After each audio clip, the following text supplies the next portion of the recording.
两个热门身份，门槛差了近4倍。本文写作时，土耳其投资入籍房产门槛约40万美元，阿联酋黄金签证约200万迪拉姆。但算完这笔账，很多人还是选错了。为什么？最后我会告诉你，真正决定成本的从来不是这个数字。身份不像衣服，买错能退。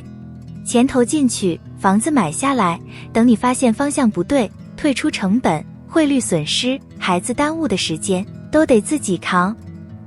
核心差异只有一句，土耳其是居留通向护照，阿联酋是长期居留但不直接入籍。土耳其买房可以先办房产居留，投资达标后申请入籍。阿联酋黄金签证本文写作时常见5到10年可续，由 SEP TRFA 设定，身份稳，但不是护照，入籍在实践中极为罕见。那成本怎么算？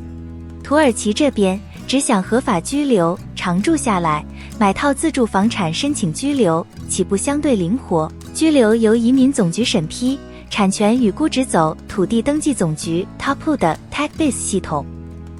目标是护照，就得走投资入籍。本文写作时，房产门槛约40万美元，估值要通过资本市场委员会 SPK 认可的体系，按土耳其央行汇率折算，具体以官方最新规定为准。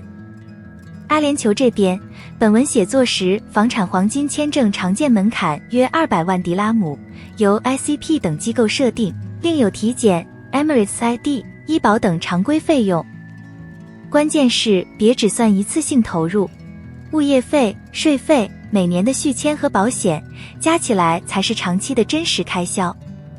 纳税呢？这一关的差距比门槛大得多。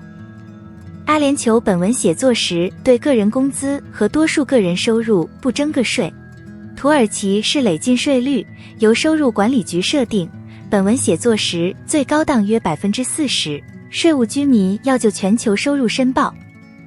但注意，阿联酋本文写作时已开征标准企业税，约 9%， 只对超过起征点的利润征收，由联邦税务局管理，自由区企业满足条件时可能不同。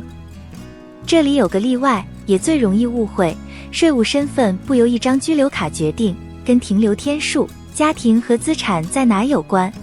中国实行全球征税，拿了海外居留不等于自动改变中国税务居民身份，动手前请咨询专业顾问。接下来是很多家庭最在意的一点，流动性。土耳其护照本文写作时可免签或落地签前往为数不少的国家和地区，持照人符合条件时还能申请美国1-2投资者签证。阿联酋黄金签证进出海湾方便，但它本身不是护照。美国1-2得说清代价，要求持有条约国护照，土耳其是条约国之一，还要在美国实质性投资并积极经营。它是非移民签证，可续签但不等于绿卡，成败取决于个案，没有任何保证。那为什么很多中国家庭最后还是选土耳其？答案常常在孩子身上。因为外国身份能和华侨生联考、国际学校路径衔接，他对考生的外国身份或境外居留状态、父母的境外居留时长都有明确要求，条件与名额由招生主管部门逐年规定，会调整。还有一条必须讲清，中国不承认双重国籍，这对孩子日后的户籍、社保、升学和继承都有真实影响。任何包括低分上名校的说法都不可信。那到底怎么选？3类情况对照。